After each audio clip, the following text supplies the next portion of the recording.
the labour share, that's the percentage of the economy that is made up of workers' wages, pensions and other benefits, has shrunk in Britain by 11%.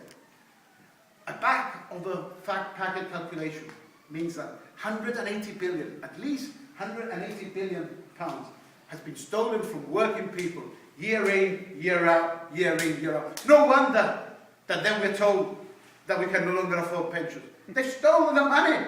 No wonder that then we are told that we cannot have enough teachers or that we cannot have public facilities for the community. That's the reality of it. So what we need to do is to have a real debate.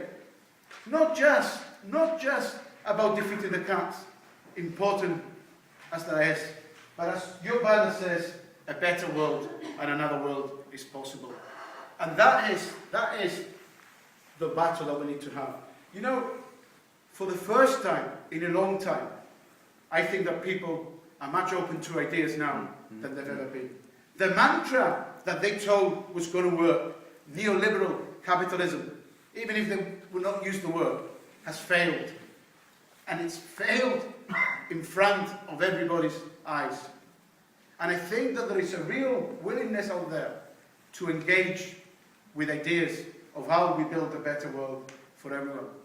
Our responsibility as organised labour is to get those ideas not just into the mainstream, but to make them popular. That is so important, because if we can win those ideas, I think that we're on the way to winning the battle. And it's really important that we focus on that. You know, 18 months ago, when we marched in London for the alternatives, as we're going to be doing on the 20th, people were not as receptive as they are today to the alternative.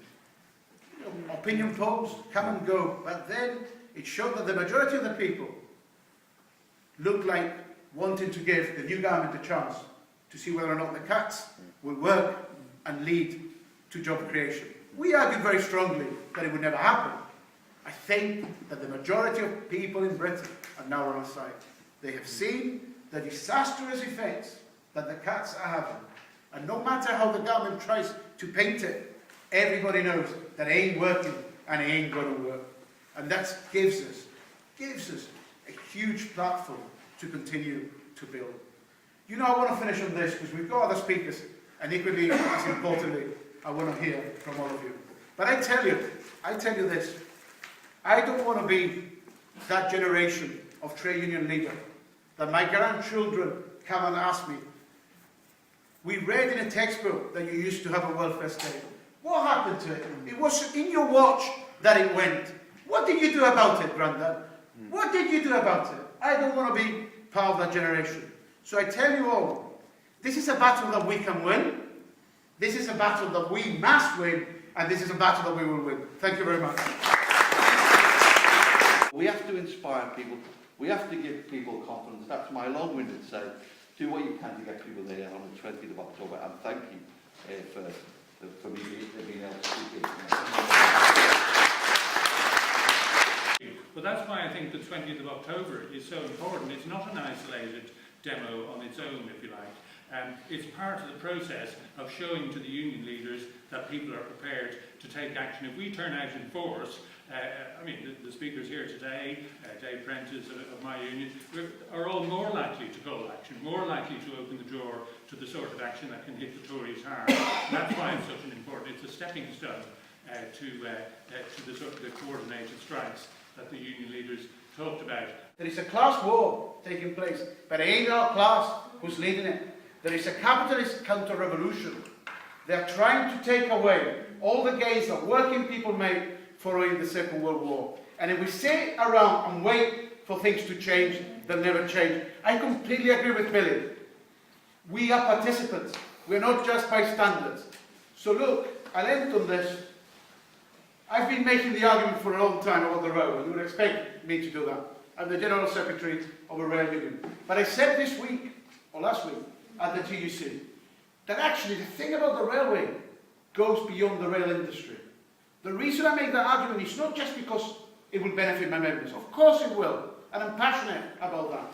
But the reason I make it is because it's one of those things that went terribly wrong. People were promised that if you privatise the railway, you were going to get lower fares and lower state subsidy. And you get the opposite. And people are fed up with rip-off fares. But actually what it does is, if we can push a future Labour government to bring the railways back into public ownership, you've changed the nature. You have changed the nature of the debate because you have stopped a neoliberal policy on its tracks. And people will rightly ask, if you can have the railways in public ownership, why not the electricity companies? Why not the water companies who are ripping people off? Why not all the bits of our NHS that have been privatised? Why can't we have them back? Why not every single bit of council services that we used to run? Why can't we have them back? And throw in the buses as well, and throw in the rest of the public transport infrastructure. And that is what is at stake. And that's why we need to win, not just on the railways. The railways, in my view, are the Trojan horse to changing the politics. Thank you.